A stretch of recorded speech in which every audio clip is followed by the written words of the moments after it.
hari ini kami boleh kembali berkumpul di tempat ini, di bait-Mu yang kudus ini.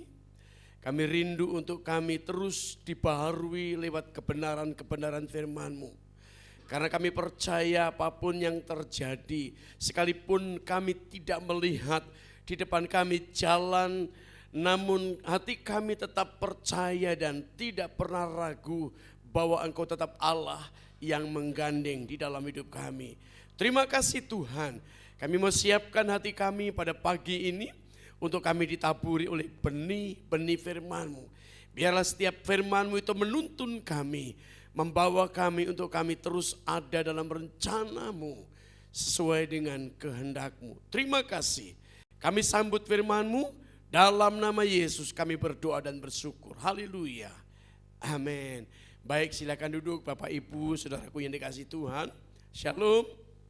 Puji Tuhan, kita boleh kembali berkumpul pada hari ini di rumah Tuhan dan kita percaya bahwa Tuhan hadir melawat setiap umatnya. Kita harus ingat bahwa pada waktu bangsa Israel memuji Tuhan, menyembah Tuhan, bahkan tembok-tembok yang ada di Yeriko pun diruntuhkan karena ada kuasa Allah yang besar. Kuasa Allah yang sama. Amin.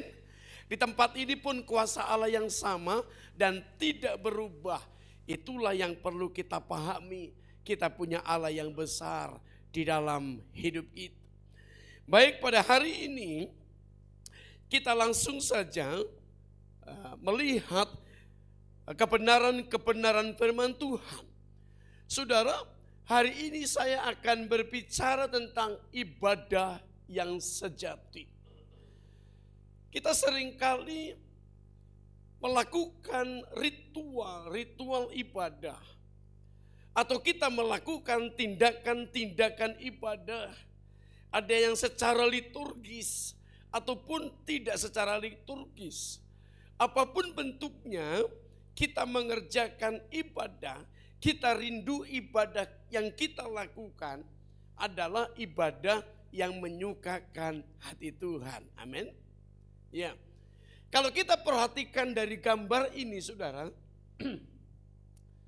ada gambar tentang gereja yang begitu megah, gereja yang didesain dengan begitu baik, gereja yang boleh kita katakan begitu hebat. Dan sebelahnya kalau kita perhatikan ada orang-orang yang sedang melakukan ritual ibadah. Mereka bersujud, bahkan mukanya sampai ke tanah. Dan kalau kita perhatikan bagian bawah, adalah orang-orang yang berpakaian compang-camping, alias dengan seadanya, apa adanya, mereka tetap datang beribadah kepada Tuhan. Kalau menurut ukuran manusia, saudara pasti kita akan berkata, dua bagian yang ada di atas. Yang pertama tentang gedung yang megah, tempat yang mewah. Yang kedua adalah orang-orang yang sampai bersujud, mukanya sampai ke tanah. Kalau kita perhatikan, mungkin menurut ukuran manusia, kalau kita boleh bandingkan, wah tentu yang layak adalah bagian yang di atas. Karena punya tempat yang megah dan juga mereka sampai menyentuh tanah. Coba di next. Baik saudara, mari kita lihat ibadah yang sejati itu seperti apa. Dalam Roma pasal yang ke-12, ayat yang pertama dikatakan demikian. Karena itu saudara-saudara, demi kemurahan Allah aku menasihatkan kamu, supaya kamu mempersembahkan tubuhmu sebagai persembahan yang hidup, yang kudus, dan yang berkenan kepada Allah. Itu adalah ibadahmu yang sejati. Saudara, kalau kita menilik dari kebenaran firman Allah ini, apa yang disampaikan oleh firman Tuhan dalam Roma pasal yang ke-12 ayat yang pertama bagian terakhir dikatakan itu adalah ibadahmu yang sejati. Sebetulnya ibadah yang sejati itu ibadah yang seperti apa? Yang menurut daripada firman Allah. Yang sesuai dengan kerinduan Allah. Sehingga apa yang kita lakukan, apa yang kita kerjakan tentu adalah kita rindu di mata Allah.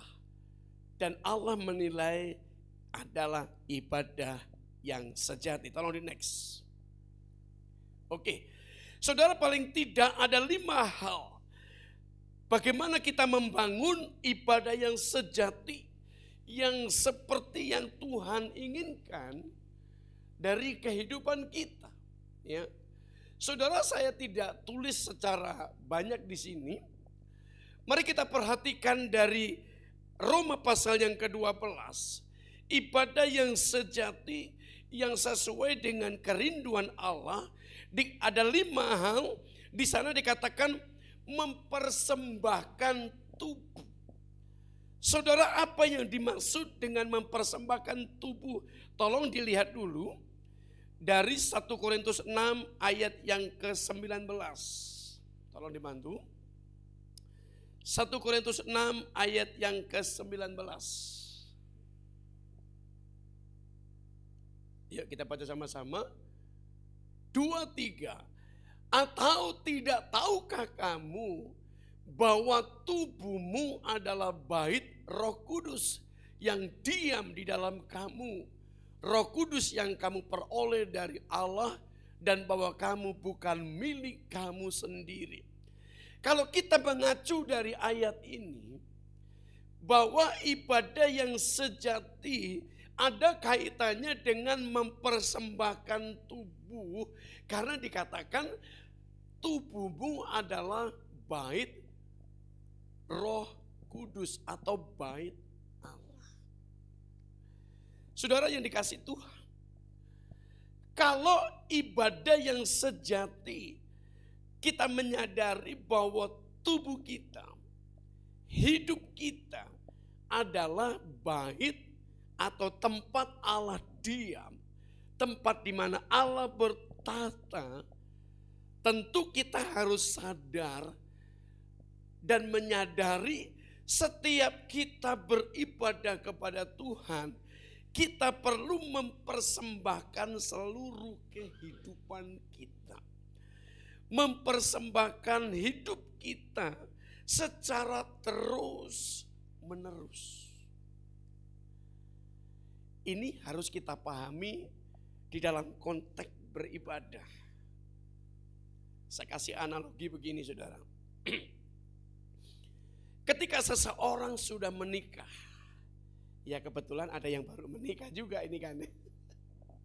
Honeymoon ke Jogja, ya.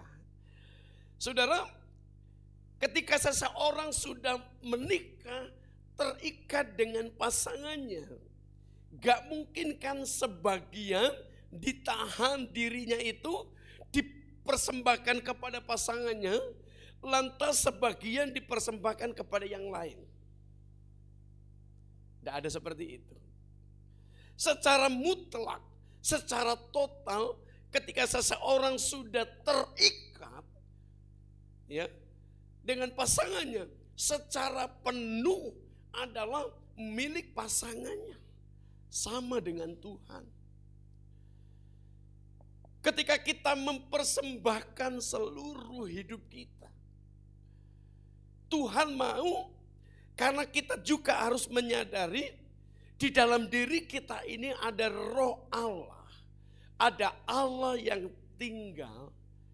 Kita harus persembahkan secara utuh. Baik itu pikiran, baik itu perkataan, baik itu hal yang lain, perbuatan-perbuatan hidup kita. Sehingga kita secara total, kita sadar setiap kita beribadah, kita harus persembahkan seluruh hidup kita. Amin. Katakan persembahkan. Ini penting saudara. Mengapa? Melatar belakangi dari ayat ini, kalau kita perhatikan, ternyata ada orang-orang yang tidak melakukan seperti itu.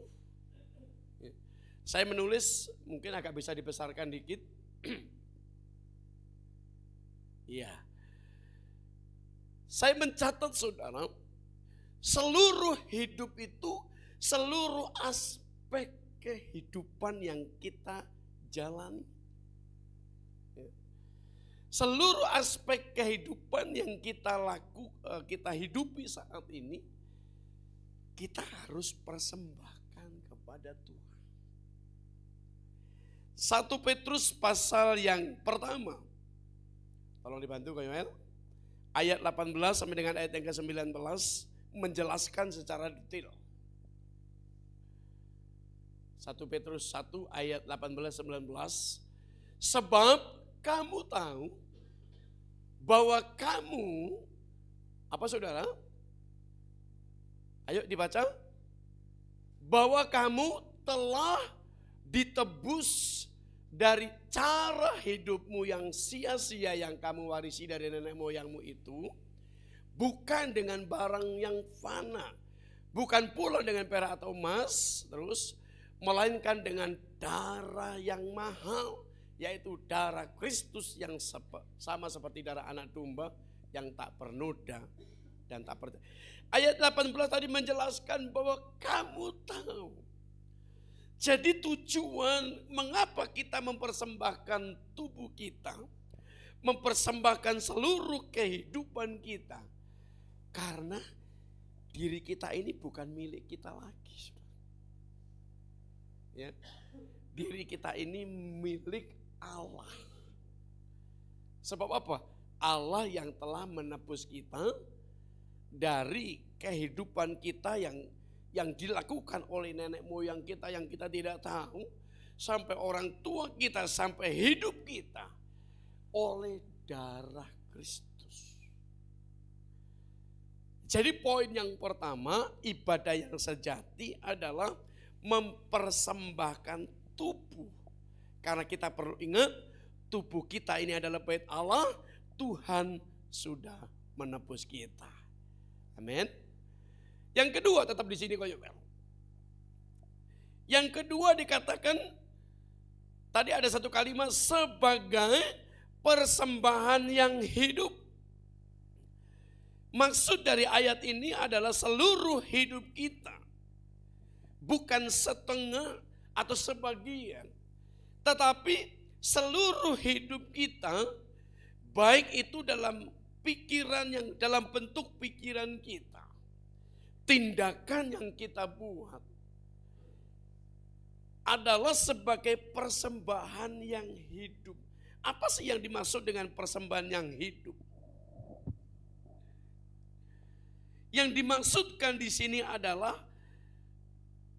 penyerahan secara penuh, penyerahan secara total. Saudara, hidup kita ini seringkali menjadi rebutan duniawi. Di satu sisi kita rindu untuk kita menyenangkan hati Allah. Di satu sisi dunia memperebutkan kita. Ya. Ingin membawa kita jauh daripada Allah. Ingin membawa kita untuk kita berada jauh daripada Allah. Nah, Tuhan mau bagaimana kita sadari bahwa persembahan yang hidup itu bukan sesuatu yang mengandung dosa, saudara. Tetapi bagaimana dalam kehidupan yang kita jalani hari lepas hari itu, kita harus mempersembahkan bukan pada saat kita di gereja. Baik di tengah pekerjaan, di tengah-tengah keluarga dimanapun kita berada. Kita harus sama untuk mempersembahkan. Jadi artinya setiap waktu. Ya, setiap waktu. Kalau kita lihat dari perjanjian lama, gak usah dilihat saudara. Pada waktu Musa menghadapi bangsa-bangsa di mana dia harus melintasi untuk menuju tanah perjanjian. Saudara, Musa ditopang oleh dua hamba Tuhan yang besar, hamba Tuhan yang luar biasa. Mereka adalah orang-orang yang punya komitmen, mereka orang-orang yang tetap berdoa, mempersembahkan dupa yang harum di hadapan Allah. Sehingga ketika Musa melakukan peperangan, Musa harus Tuhan mengalahkan setiap bangsa-bangsa yang mencoba menghalangi. Jadi setiap hari hidup kita ini sebagai persembahan yang hidup kepada Tuhan. Bukan 1 minggu sekali. Wah, ini keliru saudara. Tapi setiap hari kita berkata, Tuhan, ku persembahkan seluruh hidup. Ku persembahkan seluruh tubuh jiwa rohku untuk kemuliaan bagi nama Tuhan. Makanya ada satu pujian yang nanti juga terakhir akan kita nyanyikan. Pujian itu mengatakan bahwa ku bawa hidupku sekarang ke tempat kudus. Nah, jadi ibadah yang sejati bagian yang kedua adalah seluruh kehidupan kita setiap saat kita harus persembahkan kepada Tuhan. Oke, next. Yang ketiga. Yang ketiga saudara. Yuk kita lihat kembali dalam Roma pasal yang ke-12. Tadi dikatakan demikian.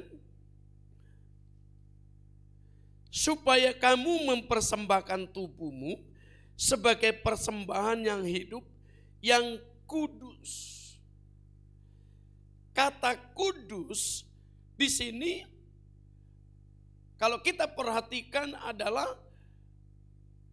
tidak tercemar oleh dosa, ya, atau dipisahkan oleh dosa, oleh keinginan-keinginan duniawi, keinginan-keinginan daging.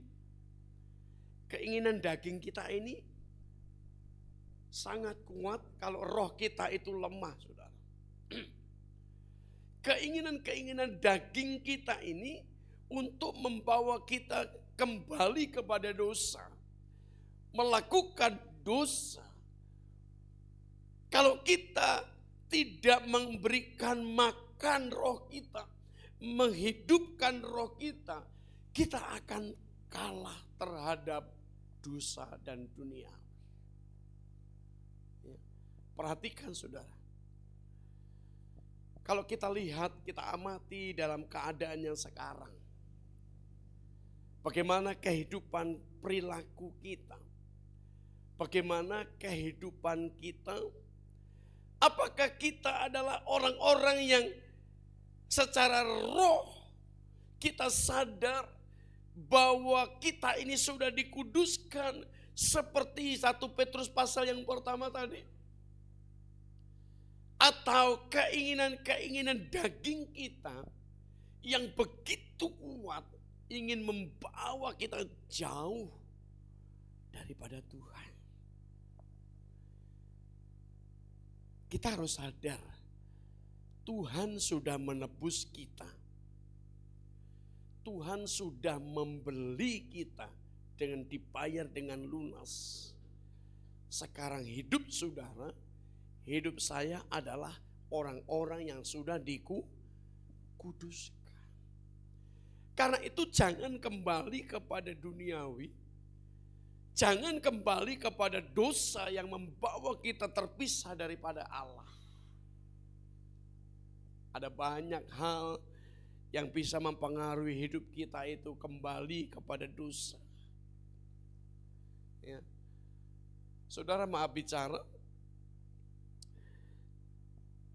salah satu gereja di Kanada, yang saudara pasti tahu namanya Christ Cathedral, yang ada di gereja yang besar, penuh dengan kaca gereja itu, sudah. Secara kasat mata, orang menilai ini sangat bagus. Memang bagus, sudah. Tetapi tanpa disadari, keberhasilan, kehebatan, popularitas, ketenaran bisa membawa jatuh di dalam berbagai-bagai hal kalau kita tidak waspada. Saudara bisa klik di sana.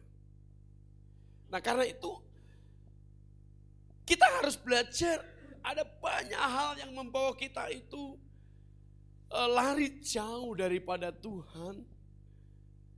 Ingat, kita harus membawa sesuatu yang kudus di hadapan Allah. Dalam ibadah kita, dalam pertemuan kita bersama dengan Tuhan melalui ibadah seperti ini. Sebab apa? Jika kita membiarkan diri kita terus tercemar oleh dosa, tenggelam oleh dosa, berlarut-larut oleh dosa, bagaimana Allah yang kudus sementara kita ada dalam situasi seperti itu? Tidak mungkin Tuhan akan hadir di tengah-tengah keadaan yang seperti itu. Nah, karena itu bagian yang ketiga adalah selain tadi yang sudah saya sampaikan, bagaimana yang kudus dan berkenan. Yang kudus, Tuhan rindu sesuatu yang kudus. Apa yang kita buat bagi nama Tuhan. Lewat kita beribadah,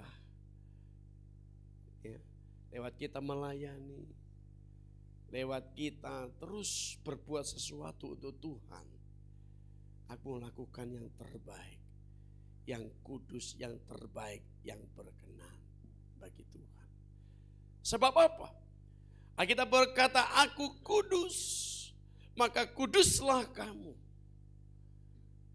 Jadi bagian yang ketiga ini kita terus berpikir, aku mau memberikan sesuatu yang kudus.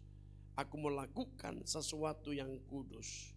Karena Allah itu kudus dan dialah layak terima segala pujian kita.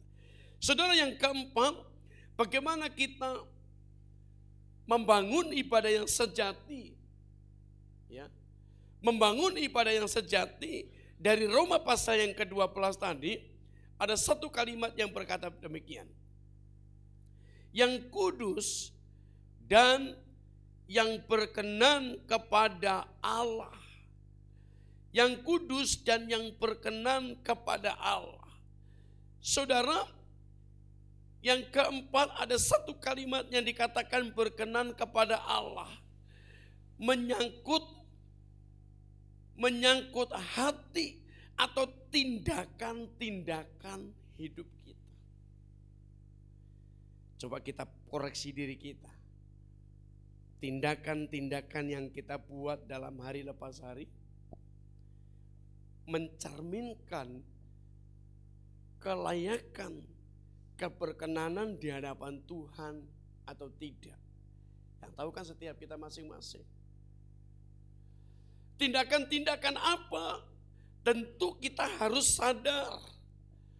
Kita sebagai manusia yang hidup di tengah-tengah dunia ini, tindakan-tindakan yang kita buat, tindakan-tindakan yang kita kerjakan adalah perlu kita taruh kepada satu pribadi, kepada hati Tuhan. Karena ini menyangkut hati. Keputusan yang kita buat itu menyangkut hati. Berkenankah apa yang saya buat, apa yang saya lakukan, berkenankah kepada Tuhan atau tidak? Kita kembali bertanya kepada hati kita. Ya. Saudara yang dikasih Tuhan, ini penting. Mengapa? Untuk kita bisa mengerti dan pahami ibadah yang sejati itu, karena ternyata tidak terletak pada gedung, pada ritual-ritual tertentu. sikap arogansi, tetapi bagaimana kita sikap menghormati kepada Allah lewat hidup kita. Satu ketika saya membaca sebuah tulisan di ambasador, saudara. Ya, bukan mall ambasador, tapi di luar, saudara. Jadi ketika sebelum terpilih presiden yang terbaru ini, ambasador adalah merupakan kota yang sangat ganas dengan kejahatan. Hampir 60% ya, orang-orang di sana mengalami kejahatan yang begitu luar biasa. Kejahatan begitu merajalela, dan orang-orang yang jahat mereka memakai ciri khas. Dari kepala mereka digunduli, ditato seluruh tubuhnya. Sehingga dengan terpilihnya presiden yang terbaru ini, dia punya komitmen untuk melindungi rakyatnya. Membebaskan rakyat dari ancaman-ancaman kejahatan. Sehingga apa? Presiden yang baru ini mulai menangkap semua orang-orang yang jahat, dimasukkan dalam penjara. Dan di penjara itulah orang-orang itu mulai disadarkan. Bayangkan saudara, kepala mereka yang botak, seluruh badannya itu penuh dengan tato. Macam-macam gambarnya. Mengerikan. Sehingga apa? Orang-orang itu diajarkan untuk mereka melakukan sesuatu yang berkenan. Mulai bantu rakyat, mulai bekerja dengan baik, mulai mereka menjadi orang-orang yang ahli di bidang-bidangnya masing-masing. Tapi lewat proses yang berkepanjangan, sehingga melalui presiden yang baru terpilih itu diubahkan. Ambasador diubahkan menjadi sesuatu yang baru. Kadang-kala manusia memang membutuhkan sentilan seperti itu untuk sadar. Tapi sebetulnya nggak perlu, saudara. Tapi kadang-kala ada orang-orang yang memang membutuhkan disentil baru sadar. Disentil atau dihajar baru sadar. Tapi saya berdoa supaya kita tidak harus mengalami seperti itu, tapi kita sadar terlebih dahulu. Ya. Karena apa? Menyangkut hati. Ada sesuatu lewat hatinya yang mengubah. Sehingga melalui presiden yang baru, di sana banyak dimasukkan hamba-hamba Tuhan. Mulai diajarkan, mulai dipertobatkan mereka. Sehingga menjadi orang-orang yang baik, orang-orang yang mereka diubahkan dan hidupnya berkenan kepada Tuhan. Dan yang kelima, ayat tadi mengatakan itu adalah ibadahmu yang sejati. Ibadah yang sejati, hidup sesuai dengan kehendak Tuhan. Kalau saudara perhatikan dari ayat yang kedua, dari Roma pasal yang ke-12, dikatakan apa? Itu adalah kehendak Tuhan. Membedakan manakah kehendak Allah, tentu yang baik, yang berkenan kepada Allah dan yang sempurna. Jadi perjalanan hidup kita, hari-hari kita ini, mari kita isi dengan hidup yang sesuai dengan kehendak Tuhan. Ada dua hal dari ayat yang kedua. Yang pertama dikatakan agar kita tidak lagi menjadi serupa dengan dunia ini. Jadi orang yang beribadah, orang yang mengerti kehendak Tuhan, hidupnya tidak lagi sama seperti orang-orang dunia buat. Ya. Saudara, orang-orang dunia buat tidak pernah memikirkan tentang kehidupannya yang akan datang. Yang penting mereka jalani hidup. Yang penting mereka puasin hidup. Gak pernah berpikir untuk hidup yang akan datang. Hidup yang akan datang itu jauh lebih lama dibanding hidup yang saat ini kita jalani. Kan Alkitab mengatakan 70, 80 tahun sisanya penderitaan. Yang 100 ya bisa dihitung dengan jari lah. Tetapi kehidupan yang akan datang, dibalik daripada kematian, kehidupan yang sangat lama, itu yang perlu kita pikirkan dari sekarang, bukan nanti. Ya. Bukan tunggu kita sudah di kuburan, gak bisa saudara. Sudah di kuburan gak mikir apa-apa. Tapi saat kita masih hidup ini, makanya kita perlu apa? Kita perlu berubah. Dan tidak sama lagi dengan hidup orang-orang duniawi. Yang kedua, dikatakan agar apa? Agar kamu berubahlah oleh pembaharuan budimu. Jadi yang pertama, kita tidak boleh sama dengan dunia ini, cara-cara dunia ini, sistem dunia ini. Yang kedua, kita perlu diubahkan, dibaharui. Orang yang beribadah, orang yang memiliki ibadah yang sejati, itu akan dibaharui. Ya, dari hari ke sehari, termasuk saya saudara. Jangan saudara berpikir saya nggak dibaharui, dibaharui. Tergantung bagaimana kita membangun hubungan dengan Tuhan. Tergantung bagaimana kita terus berkomunikasi dengan Tuhan, Tuhan barui lewat firman yang kita baca, lewat firman yang kita renungkan. Antara suami istri, anak-anak, kita saling membaharui. Artinya apa? Diubahkan kehidupan kita ini. Kalau hidup kita diubahkan, makanya kita menyanyi satu pujian tadi mengatakan apa? Ku bawa hidupku sekarang, jadikan aku Tuhan rumah doamu. Agar apa? Semua suku bangsa itu datang menyembah kepada Tuhan. Maksudnya adalah agar setiap orang itu datang kepada Tuhan tentu lewat kehidupan kita. Lewat perbuatan kita, lewat tingkah laku hidup kita yang tidak lagi seperti orang-orang duniawi, tapi orang-orang yang sudah diubahkan oleh Tuhan. Amin.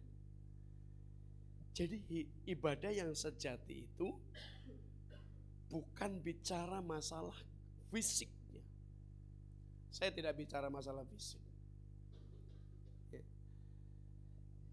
Saudara, satu ketika kalau saya pergi ke daerah, saudara, hampir di pedalaman-pedalaman itu jarang orang beribadah pakai sepatu, jarang. Sandal pun kadangkala warnanya sudah tidak sesuai dengan aslinya. Misalnya warnanya kuning, sudah berubah karena sudah usang. Mereka kadang-kala datang beribadah dengan apa adanya. Jalan kaki, ya nggak peduli lumpur-lumpur mereka harus lalui. Tetapi mereka adalah orang-orang yang setia. Orang-orang yang tetap mereka punya hati membawa hidupnya kepada Tuhan. Kalau saya menilai secara manusia, ini kan kalau dibandingkan dengan di kota kan sangat jauh, saudara. Kita pakai pewangi, ya, pakai wangi-wangian, rambut yang disisir dengan baik, gak acak-acakan, ya, baju yang bagus. Tapi di hadapan Tuhan itu sama. Tuhan gak melihat secara fisik, tapi Tuhan melihat hati. Nah sekarang mari kita belajar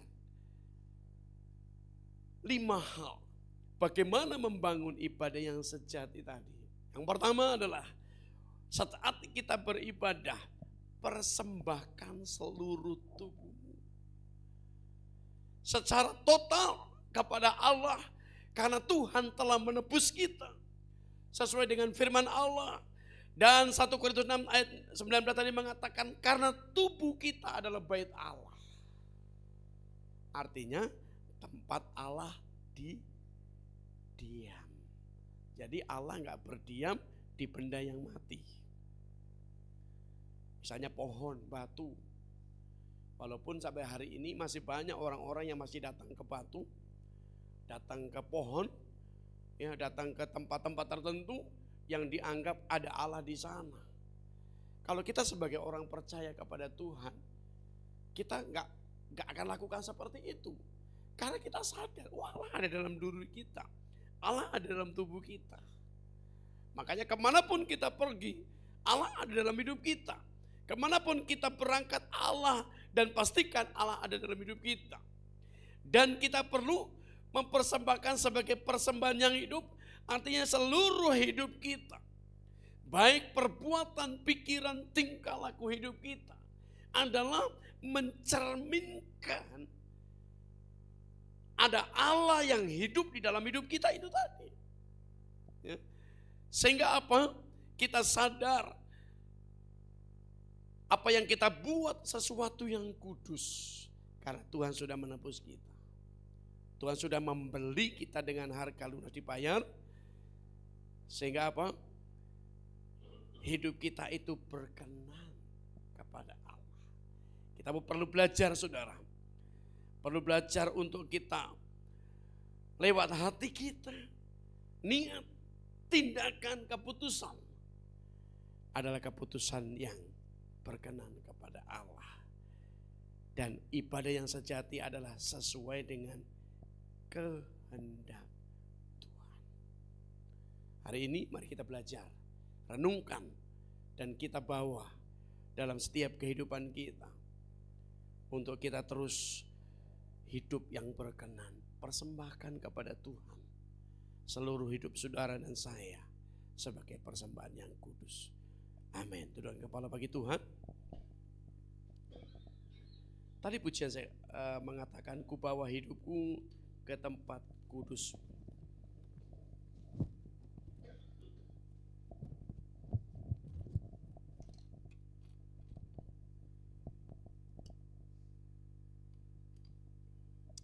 Haleluya. Mari kita tundukkan kepala kita di hadapan Tuhan. Renungkan selama ini bagaimana kita beribadah kepada Allah.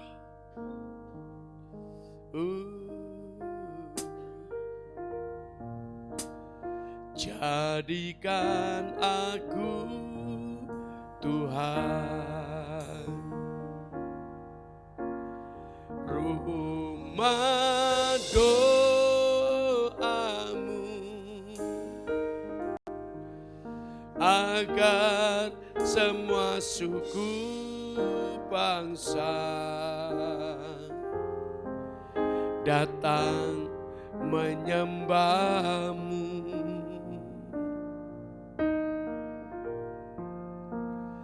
Jadikan aku Tuhan rumah doamu, agar semua keluargaku, agar semua keluargaku datang menyembahmu. Katakan, ku bawa hidupku, ku bawa hidupku sekarang ke tempat kudus-Mu Tuhan. Di mezbah-Mu ku serahkan seluruh hidupku.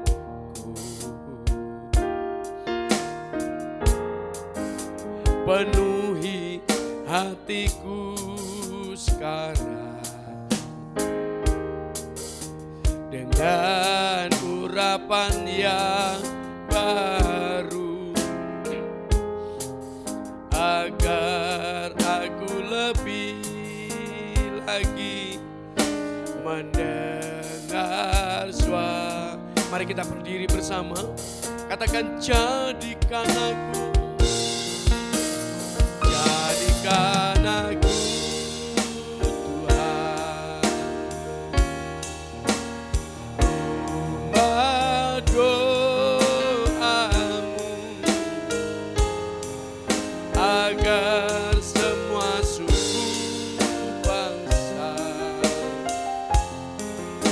datang menyembahmu. Jadikan aku Tuhan, katakan rumah doamu,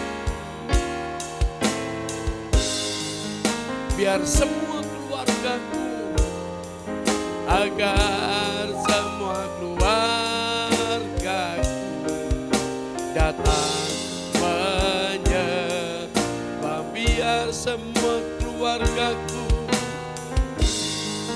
biar semua keluargaku datang menyembahmu.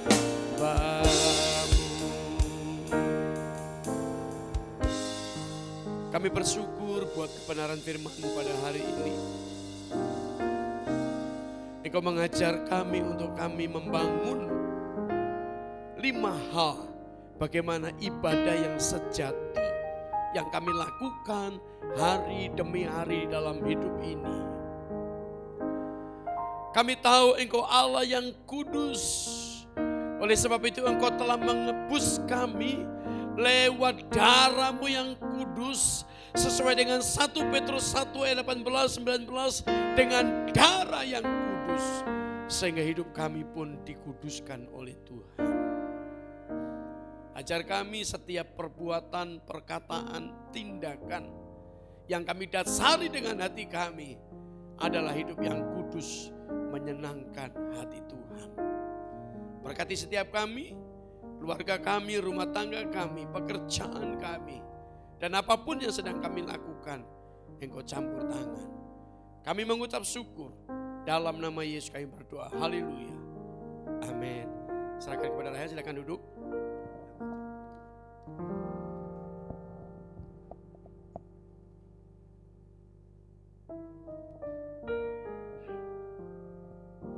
Baik, kita akan mendengarkan pengumuman.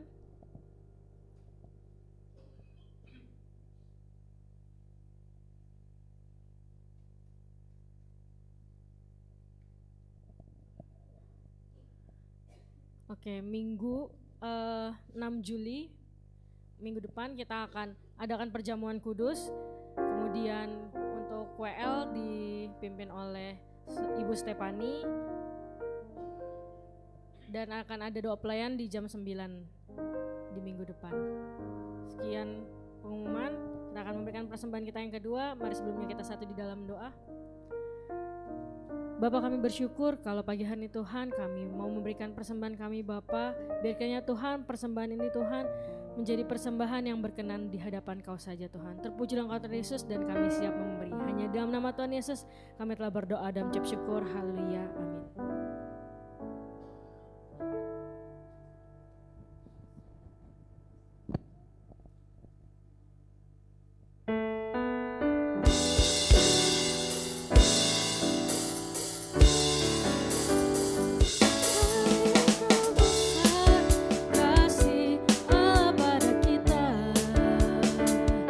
Diberkatilah anak cucu kita di mana-mana.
Saatnya kita akan mengakhiri ibadah kita.